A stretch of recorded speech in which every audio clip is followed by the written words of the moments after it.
Assalamualaikum warahmatullahi wabarakatuh. Halo Sobat Misteri Sunyi Mencekam. Mudah-mudahan Anda masih tetap setia bersama kami, channel yang setiap hari selalu menyuguhkan cerita-cerita misteri menarik. Kesempatan kali ini kami sudah menyiapkan sebuah kisah misteri yang berjudul Istriku dari Bangsa Dedemit yang berusia ribuan tahun. Aku, Bram dan Ricky adalah sahabat sejati. Dari SD kami selalu bersama. Bahkan kami berkuliah di kampus yang sama. Rifki adalah anak yang paling pintar di antara kami, sedangkan Bram adalah anak yang paling kuat. Waktu SMA si Rifki pernah juara matematika di tingkat provinsi, dan Bram menjuarai karate di tingkat nasional. Kedua sahabatku itu sangat hebat. Aku selalu tertinggal oleh mereka dalam hal apapun, tidak terkecuali dalam hal pernikahan. Sekarang umurku 30 tahun. Bram dan Rifki sudah berumah tangga.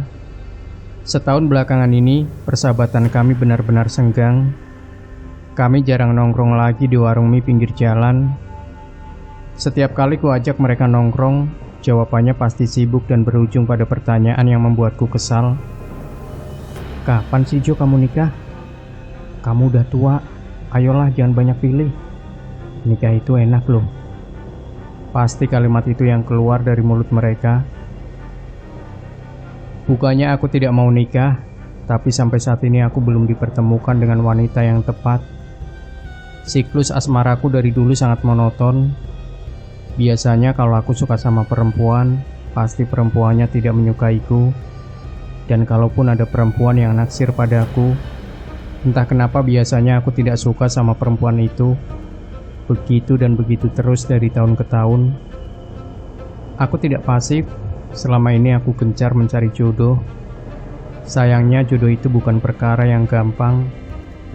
Aku mencari wanita yang bersifat baik, sebab mau bagaimanapun sifat seseorang tidak akan bisa diubah, karena itu adalah bawaan alamiahnya. Makanya daripada aku menyesal di kemudian hari, lebih baik memilih dengan hati-hati. Di hari Minggu pertengahan Agustus, aku datang ke acara pernikahan teman lamaku di Depok. Ya, seperti biasanya aku selalu datang seorang diri, sementara Bram dan Rifki bersama istrinya. Setelah bersalaman dengan pengantin, aku pergi ke prasmanan dan mengambil makanan secukupnya. Ketika ingin bergabung dengan kedua sahabatku, kulihat meja mereka sudah penuh oleh temannya yang juga sudah berkeluarga. Bejo, sini gabung, ambil kursi. Bram memanggilku. Aku di sini aja, Bram. Jawabku sambil menggelengkan kepala. Akhirnya aku duduk sendirian. Di samping mejaku ada sekelompok bapak-bapak. Ku dengar mereka membicarakan soal jodoh. Aku menguping obrolan mereka. Di Panyandungan, ampuh nggak? Tanya salah satu dari mereka pada kawannya. Ampuh. Temanku kemarin mandi di sumur itu dan langsung dapat jodoh. Cantik gak jodohnya? Cantik banget coy. Panyandungan? Di mana itu? Ku geserkan tempat dudukku agar bisa menguping dengan jelas percakapan mereka. Datang aja ke sana. Sumur Panyandangan ada di Banten. Akang mau. Poligami pun bisa, kata salah seorang dari mereka. Sebelum mereka menyelesaikan makanannya, aku sudah mencatat baik-baik lokasi sumur Panyandungan itu dalam otakku. Apa salahnya dicoba? Siapa tahu sumur itu memang ampuh mendatangkan jodoh. Bejo. Tiba-tiba ada seorang wanita menghampiriku. Dia langsung duduk di hadapanku. Kamu Rin, sapaku. Dia Rini, cewek yang udah lama banget naksir sama aku. Tapi aku hanya menanggapinya sebagai teman, tidak lebih. Kok kamu gak bilang kalau mau datang ke pernikahannya Rizka? Kalau tahu kamu datang, aku nebeng sama kamu aja. Rini langsung mencerocos membuatku gelagapan. Oh, aku gak tahu kalau kamu mau datang juga, Rin. Jawabku sekenanya. Rini mengangguk-angguk lalu menyendok makanannya. Rin, kamu mau gak antar aku? Tanyaku. Kemana? Ke sumur Panyandungan, jawabku sambil menatap wajah Rini. Tempat wisata ya? Ayo. Rini kegirangan, dari dulu dia memang pengen diajak jalan. Iya, bisa disebut tempat wisata juga sih. Tapi tujuanku beda, Rin. Aku mau cari jodoh di sana. Hah? Cari jodoh? Sejak kapan kamu percaya tahayul kayak gitu? Rini mengerutkan dahi. Nyoba aja, Rin. Siapa tahu manjur, ujarku. Rini terdiam sejenak. Ya udah, kapan? Tanya Rini. Besok. Kok mendadak banget? Ini darurat soalnya. Aku pengen cepet nikah, sergaku. Rini seperti sedang mempertimbangkan ajakanku. Jemput aja besok di rumah, kata Rini singkat. Aku tahu dia sebenarnya kecewa. Cie, Rini dan Bejo duduk bareng. Tiba-tiba Bram menggoda kami dari meja seberang. Kawin dong, ayo kawin, tambah Rifki. Hus, kamu kira kami ayam disuruh kawin? Jawabku. Mereka malah tertawa. Keesokan paginya, ku jemput Rini di rumahnya. Aku sudah mencari informasi tentang sumur Panyandungan itu di internet, dan aku yakin tidak akan nyasar. Kami berangkat naik kereta. Setibanya di stasiun tujuan, perjalanan dilanjutkan dengan naik mobil angkot menuju lokasi sumur Panyandungan. Kami berdua tiba di sebuah perkampungan. Aku sempat bertanya pada salah satu penduduk di sana tentang keberadaan sumur Panyandungan. Katanya kalau aku mau ke sana harus izin terlebih dahulu pada kuncenya, yaitu Abah Maman. Kami pun dibawa oleh salah satu warga menuju rumah Abah Maman. Ternyata Abah Maman ini orangnya sangat ramah. Dia dan istrinya menyambut kedatangan kami dengan baik. Makanan ringan disuguhkan. Kami juga dibuatkan teh hangat oleh istrinya Abah Maman. Abah paham soal itu. Jodoh memang kadang susah, kadang gampang. Banyak orang yang datang ke sumur ini untuk minta didekatkan dengan jodohnya. Tapi ingat, tidak semuanya manjur. Ada yang gagal juga, tergantung nasibnya masing-masing. Aku mengangguk-angguk, sementara Rini hanya mendengarkan saja. Dia tidak berkomentar sedikit pun. Aku tahu kalau Rini tidak percaya dengan hal gaib seperti ini. Apa yang harus saya lakukan, Mbah? Nanti jam 1 malam, Abah antar kamu ke sumur itu. Kamu harus mandi di sana, sekalian nanti kita sajenan. Aku begadang sampai jam 1 malam, sementara Rini sudah tidur dengan nyenyak. Sengaja tidak kubangunkan, kasihan Rini pasti capek. Biar aku saja dan Abah Maman yang pergi ke sumur Panyandungan. Jam 1 malam kami berangkat ke sumur Panyandungan. Lokasinya ada di belakang kampung. Kami melintasi perkebunan kopi milik warga. Tidak ada lampu di sepanjang jalan menuju sumur. Kami menggunakan senter sebagai penerang jalan. Ada hal mengerikan yang aku tahu dari internet tentang sumur Panyandungan. Ternyata lokasi sumur itu bersebelahan dengan pemakaman umum. Setibanya di sumur, aku disuruh buka baju. Abah Maman duduk sila di belakangku sambil berkomat-kamit membaca mantra. Tidak lama kemudian, dari kejauhan, kulihat seorang perempuan mengenakan kebaya putih, berdiri di antara pohon-pohon kopi. Perempuan itu memandangiku dengan tatapan datar. Siapa dia? Bah, ada cewek tuh, kataku. Abah Maman tidak menjawab. Dia sangat hikmat membaca mantra. Semakin lama ku perhatikan, tatapan perempuan itu semakin menakutkan. Aku lalu menunduk, bulu kuduku merinding. Lalu dari genangan air sumur, kulihat 3 bayangan lelaki sedang berdiri di belakangku. Namun saat menoleh ke belakang, aku tidak melihat siapapun kecuali Abah Maman. Aku kembali mendongak ke arah pohon kopi. Wanita yang tadi berdiri di kejauhan sekarang malah semakin dekat denganku. Dia berdiri di seberang sumur, memperhatikanku dengan tatapannya yang datar. Bah, itu siapa? Tanyaku lagi, tapi Abah Maman tidak menjawab. Kedua matanya masih terpejam sambil membaca mantra. Bejo, ngapain di sini? Pulang nak, Sayup-sayup ku dengar suara wanita memanggil namaku. Aku sangat kenal suara itu. Ya, tidak salah lagi, itu adalah suara almarhum ibuku. Aku mencari sumber suara wanita tersebut. Itu jelas sekali suara ibu. Padahal ibuku sudah meninggal 5 tahun lalu. Kulihat Abah Maman membuka matanya. Ia mendekati wanita misterius yang masih berdiri di seberang sumur.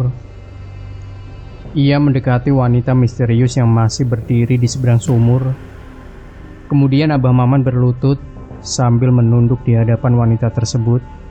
Aku tidak mendengar jelas percakapan mereka. Yang kulihat Abah Maman mengangguk-angguk, seakan sedang mengiyakan perintah wanita misterius itu. Tak lama kemudian, Abah Maman berdiri, lalu dia menghampiriku. Wajahnya begitu tenang, seolah memberitahuku kalau semuanya akan baik-baik saja. Dia menyuruhku jongkok di depan sumur. Kemudian Abah Maman meraih gayung batok yang mengambang di permukaan sumur. Aku sempat menoleh pada wanita misterius itu.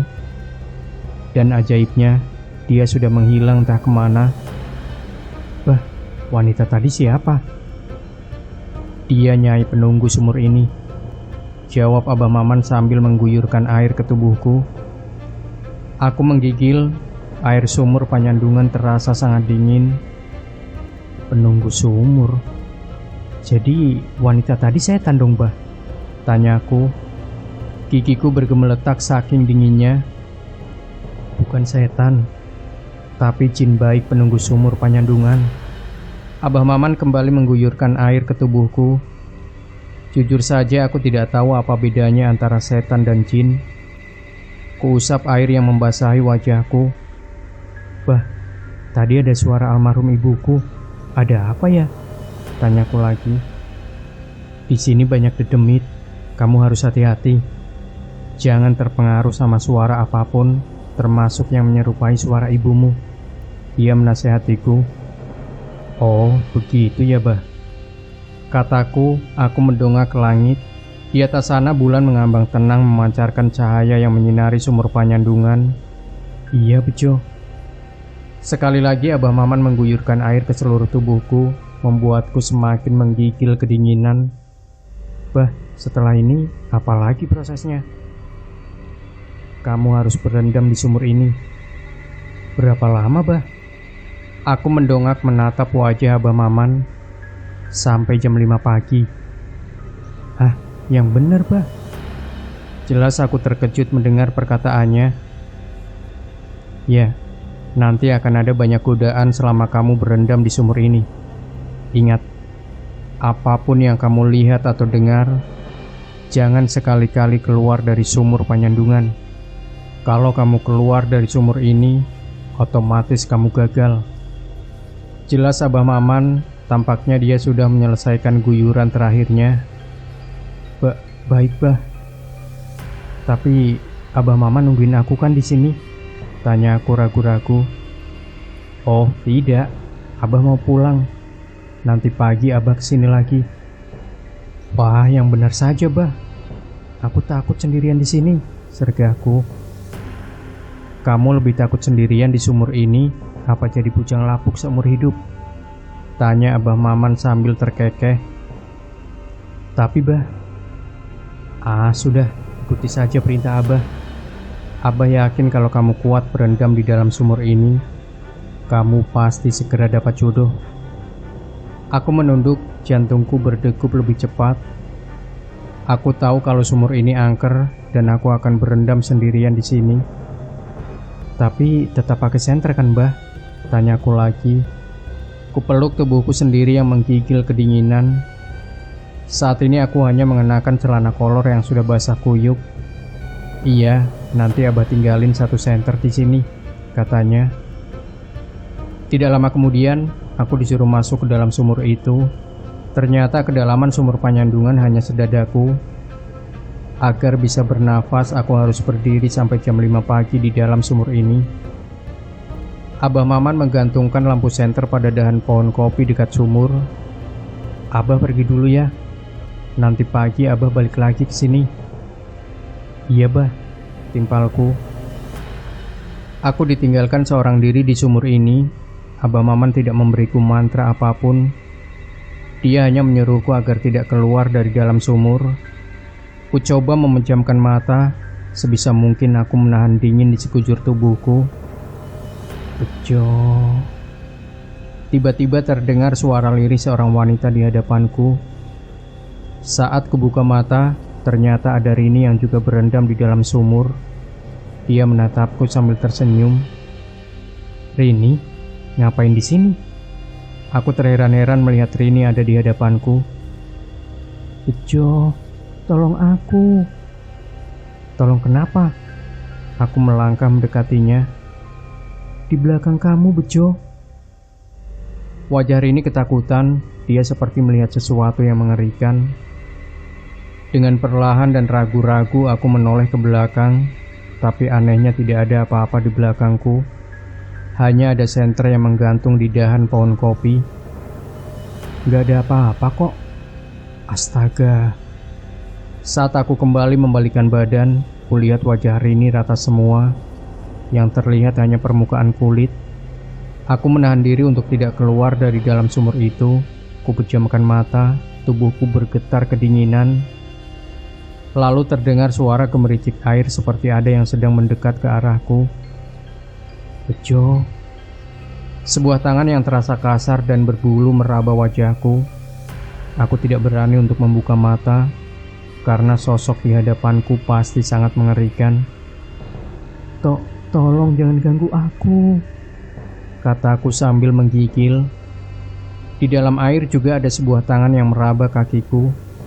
Kurasakan kukunya yang panjang merayap di atas kulitku. Selama berendam di sumur itu, aku terus diganggu makhluk gaib. Kadang ada yang meniup kupingku.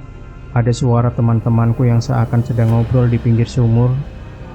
Dan yang tidak kalah mengerikan adalah aku mendengar kembali suara almarhum ibu yang menyuruhku untuk pulang. Untungnya tekadku sangat kuat. Sampai pagi tiba, aku berhasil berdiam diri di dalam sumur itu. Abah Maman pun datang. Dia menyuruhku untuk keluar dari dalam sumur. Sambil tersenyum dia memberiku sebuah handuk. Selamat Bejo, kamu berhasil. Abah yakin jodohmu akan segera datang, ujar Abah Maman sambil menepuk pundakku. Mimpi itu datang lagi untuk yang ke-10 kalinya. Dalam mimpi aku melihat pasar malam di pesisir pantai. Di sana ada seorang perempuan bernama Novi. Dia begitu manis. Tingginya semampai, tubuhnya indah kemulai. Setiap kali dia tersenyum, terlihat lesung di pipinya sebelah kiri. Namun yang membuatku heran, ke-10 mimpiku itu sama. Baik tempat atau adegannya sama sekali tidak ada yang berbeda. Mungkin hanya orang gila yang percaya pada mimpi. Tapi rasanya aku memang sudah gila. Aku mulai percaya dengan mimpiku itu. Barangkali itu adalah sebuah isyarat. Ku ingat-ingat setiap objek yang terlihat di mimpi itu. Ku raih buku catatan dan mulai menuliskan satu persatu. Ku tulis pasar malam, pantai, SMK Negeri 3, dan seorang ibu pedagang sawo. Semua itu kulihat dalam mimpi. Aku menggelengkan kepala. Semua objek yang kutulis ini belum cukup untuk menggali informasi tentang lokasi pasar malam itu. Tidak lama kemudian, aku tersentak karena ingat sebuah objek dalam mimpi itu. Aku juga melihat sebuah bis pariwisata bertuliskan rombongan ziarah makam Syekh Asnawi. Segera aku cari lokasi makam Syekh Asnawi di internet. Dan ternyata makam itu memang ada. Lokasinya tepat di pesisir pantai Caringin, Pandeglang. Aku juga mencari tahu tentang SMK Negeri 3 di sana. Lagi-lagi mimpiku benar. Sekolahan itu memang ada di Caringin. Bulu kuduku seketika merinding. Mimpi itu bukanlah sebuah kebetulan. Aku tidak boleh menyia-nyiakannya. Pada hari Sabtu aku berangkat sendirian ke Caringin. Banyak bis-bis pariwisata yang mengangkut para peziarah. Aku sama sekali tidak mengenal siapa itu Syekh Asnawi. Setelah ku cari tahu di internet, ternyata dia adalah seorang ulama besar di Banten. Syekh Asnawi terkenal sebagai ulama yang aktif menentang kolonialisme Belanda. Bahkan beliau sempat dijebloskan ke penjara oleh Belanda karena pemberontakannya dianggap mengancam kedudukan Belanda. Pencarianku semakin menemukan titik terang saat melihat seorang ibu-ibu pedagang sawo di pinggir jalan. Tidak salah lagi, wajahnya mirip yang kulihat dalam mimpi. Segera kuhampiri ibu tersebut. Aku bertanya soal pasar malam di pesisir pantai. "Oh, pasar malam ya? Mas dari sini lurus. Nanti pas ketemu gang pertama, Mas masuk. Dan dari sana tinggal lurus aja. Pasar malamnya dekat pantai, Mas." "Jadi beneran ada pasar malam di sana, Bu?" "Iya, ada, Mas." "Baik, Bu. Terima kasih ya." Aku langsung menuju lokasi yang ditunjukkan oleh ibu penjual sawo. Benar saja, aku ingat betul kalau ini adalah pasar yang kulihat dalam mimpi. Aku harus menunggu sampai pasar ini ramai pengunjung. Selepas maghrib, pengunjung mulai berdatangan. Para pedagang sibuk menjajakan dagangan mereka. Namun aku tidak tahu apa yang harus kulakukan di sana.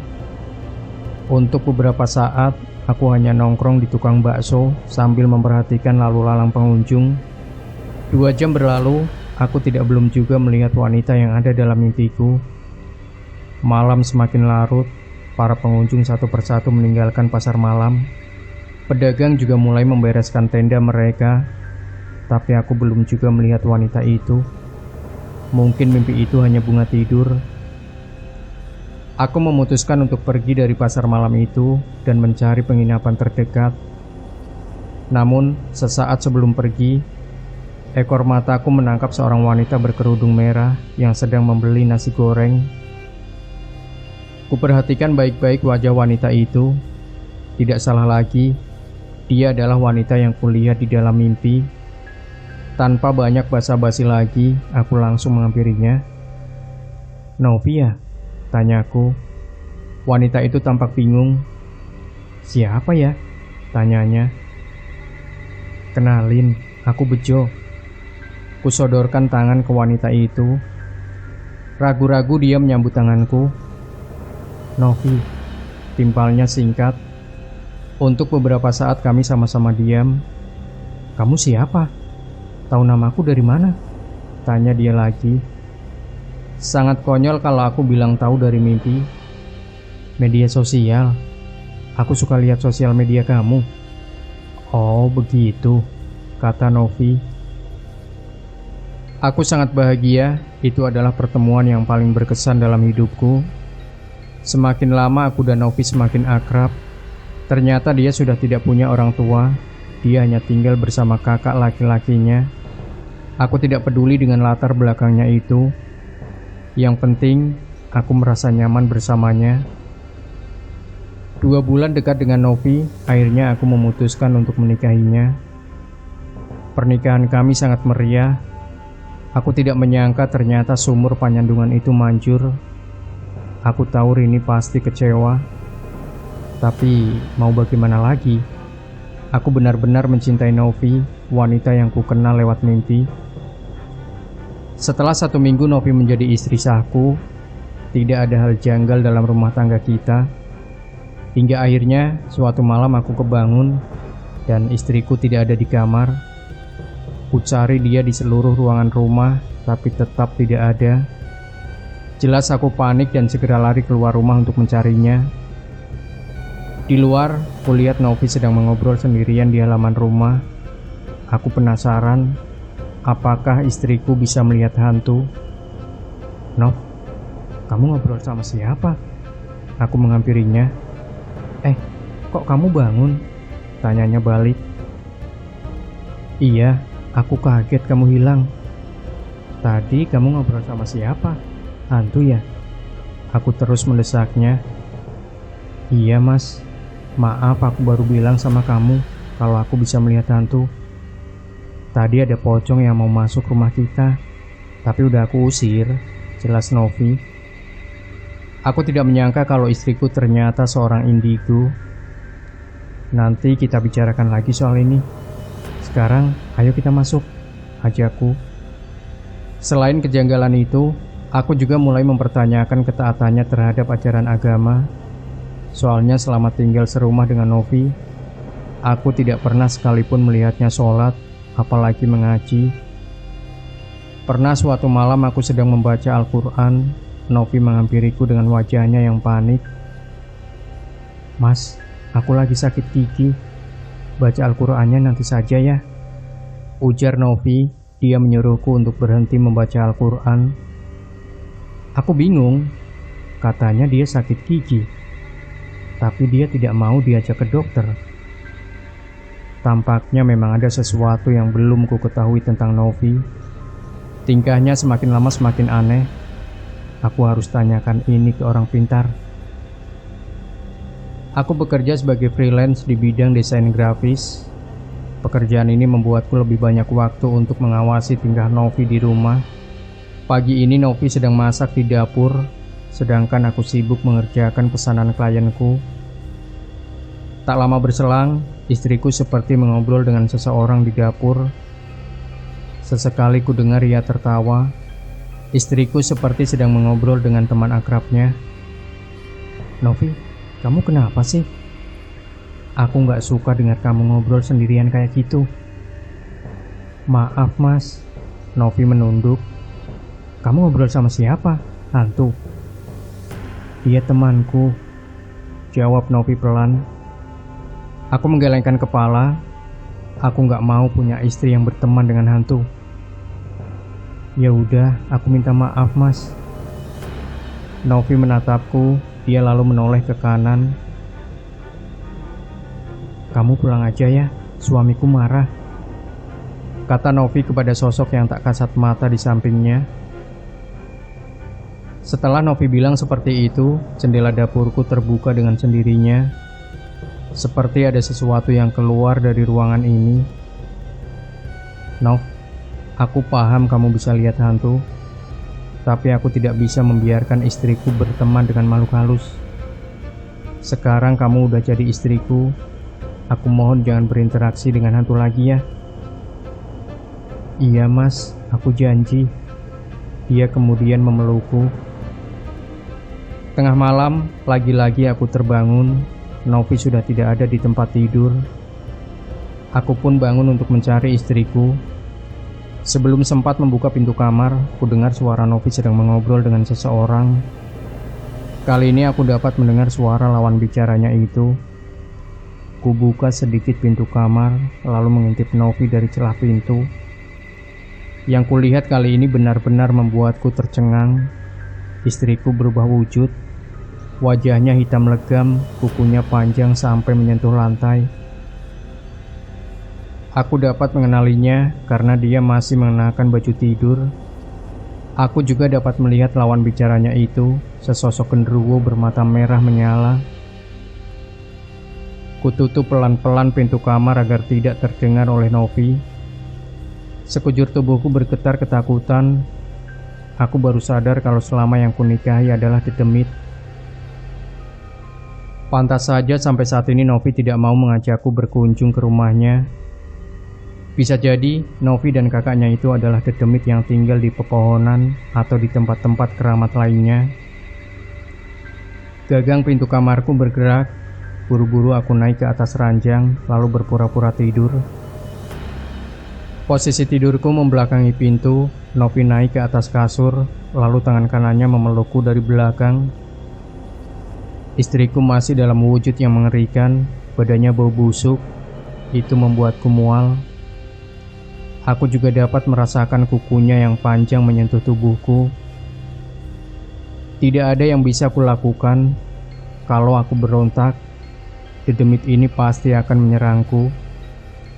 Lebih baik aku membiarkannya tidur bersamaku malam ini. Keesokan paginya, aku pergi dari rumah.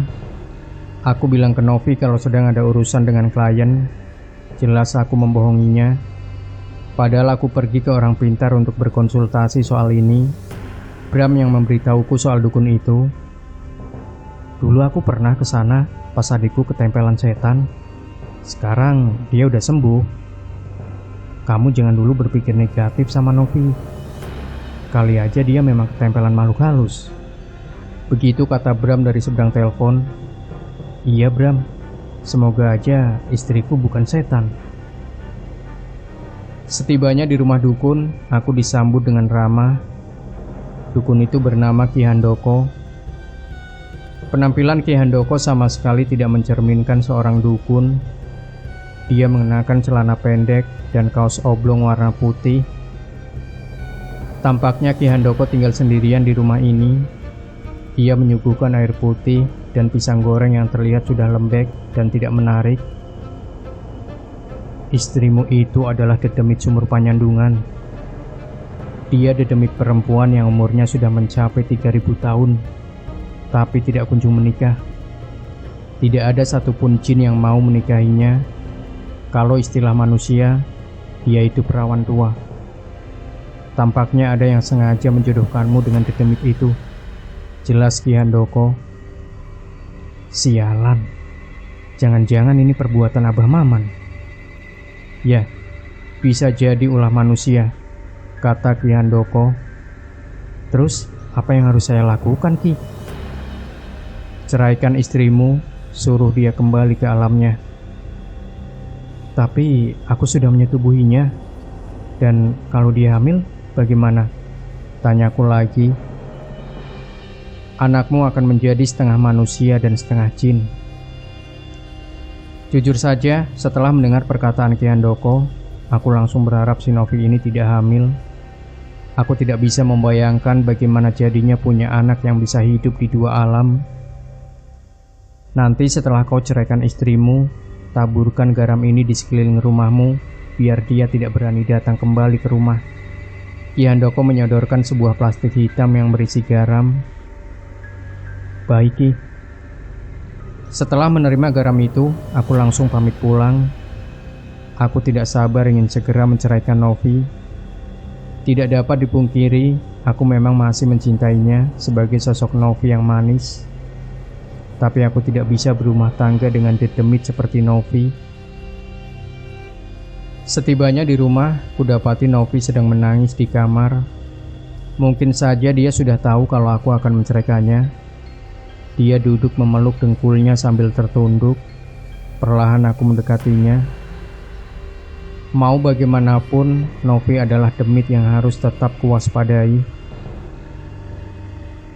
Nov, kamu jahat, Mas, kata Novi sambil menangis. Maafin aku, Nov. Novi menoleh kepadaku. Tampaklah wajahnya yang hitam legam. Dia juga bertaring. Bahkan air liurnya menetes dari mulutnya. Jangan mendekat. Aku mundur beberapa langkah. Novi terus menangis sambil melangkah mendekatiku. Dengan cekatan kurogoh plastik berisi garam. Novi, mulai hari ini aku menceraikanmu. Tak lama setelah mendengar perkataanku, tubuh Novi seketika membesar. Bulu-bulu tebal dan hitam tumbuh dengan cepat di sekujur tubuhnya. Kini tingginya 2 kali lipat dariku, matanya merah menyala. Segera kulemparkan garam pemberian Ki Handoko ke sosok demit itu. Seketika Novi berteriak kesakitan, lalu menghilang begitu saja. Walau wujudnya sudah tak terlihat, aku masih dapat mendengar suara Novi yang meminta tolong. Kutaburkan butiran garam di sekeliling rumah agar demit itu tidak kembali lagi. Setelah menceraikan Novi, hatiku lega. Garam itu benar-benar manjur. Novi tidak berani datang lagi ke rumah ini. Tapi di hari kedua setelah perceraian, aku kembali mendapat masalah. Tengah malam ketika sedang asik menonton televisi, ada seseorang mengetuk pintu rumahku. Siapa sih malam-malam gini yang bertamu? Gerutuku seorang diri, jelas saja aku kesal. Aku terkejut saat mendapati seorang bayi di depan pintu rumahku. Bayi itu diletakkan di dalam kardus, tangannya bergerak-gerak, menandakan kalau bayi itu masih hidup. Aku bingung, ini bayi siapa dan dari mana datangnya. Mas, bayi-bayi kita sudah lahir, teriak Novi dari kejauhan. Dia berdiri di luar gerbang rumah. Bayi-bayi, aku mengerutkan dahi. Tak lama kemudian di sekeliling Novi ada banyak bayi yang melayang, jumlahnya banyak sekali, mungkin 100 atau mungkin saja lebih dari itu. Aku melahirkan 301 bayi, Mas, dan hanya satu yang berwujud manusia. Aku titip satu anak ini ke kamu, Mas, ya. Tolong jaga dengan baik. Novi tersenyum lagi, dia kemudian pergi begitu saja. Aku tidak menyangka bakal punya anak sebanyak itu. Dan sekarang mau kuapakan anakku ini? Mana bisa aku mengurus bayi sendirian? Oh ya, aku tidak perlu mengurusnya. Nanti biar babysitter yang mengurus bayi ini. Ku bawa bayi dalam kardus itu masuk ke dalam rumah, lalu kuletakkan di atas tempat tidur. Bayi itu bertelanjang badan, tapi dalam keadaan bersih. Ternyata dia perempuan. Aku harus segera menamainya. Kira-kira nama yang cocok apa ya? Claudia. Ya, ku namai dia Claudia. Biar agak modern dan tidak seperti namaku yang kurang bagus. Biar nanti anakku punya nama yang paling keren di antara teman-temannya. Anakku tumbuh dengan sehat. Aku tidak jadi membayar babysitter. Aku sendiri yang mengurusnya. Biar kelak dia bisa akrab denganku. Novi kadang datang ke kamarku untuk menjenguk anaknya. Aku sering melihat ayunan Claudia bergerak sendiri. Tidak jarang popoknya sudah ada yang ganti, padahal aku sama sekali belum menggantinya. Novi, istriku yang telah aku ceraikan yang ternyata di demit itu, selalu ada di rumah ini. Mungkin efek garam itu sudah hilang. Aku sengaja membiarkan Novi sesekali menjenguk anaknya, asal tidak menggangguku saja. Walau aku tahu Novi sering mengunjungi Claudia, tapi Novi tidak mau menampakkan diri di hadapanku. Berbeda dengan anak-anakku di alam gaib, aku melihat mereka melalui CCTV. Sebanyak 300 anakku sering nongol di jendela kalau aku lagi tidur. Mereka lucu-lucu dan menggemaskan. Saat Claudia menginjak usia 6 tahun, aku pindah rumah ke pusat kota agar anakku bisa bersekolah di SD negeri favorit. Lebih dari itu, rumah ini juga menyimpan terlalu banyak kenangan bagiku. Aku harap Novi tidak mengikuti kami. Kalau Claudia sering berinteraksi dengan ibunya, aku takut dia jadi indigo. Semua barang sudah dikeluarkan dari rumah. Claudia mendekatiku. Dia memeluk boneka panda kesayangannya. Sesaat aku memperhatikan rumah itu, bayangan-bayangan tentang Novi kembali melintas di benakku. Aku melangkah masuk ke dalam rumah, kurogoh spidol dari dalam saku celana, lalu kutulis sebuah pesan untuk Novi di dinding. Novi, kami mau pindah rumah. Aku harap kamu tidak mengikuti kami. Biarkan Claudia tumbuh dewasa menjadi manusia seutuhnya. Aku juga titip 300 anakku padamu. Jaga mereka baik-baik ya. Aku sayang kamu, Nov. Bejo. Demikian Sobat Misteri Sunyi Mencekam. Tinggalkan komentar Anda, like, share video ini, subscribe channel Sunyi Mencekam, dan kembali nantikan cerita-cerita misteri terbaru dari kami. Wassalamualaikum warahmatullahi wabarakatuh.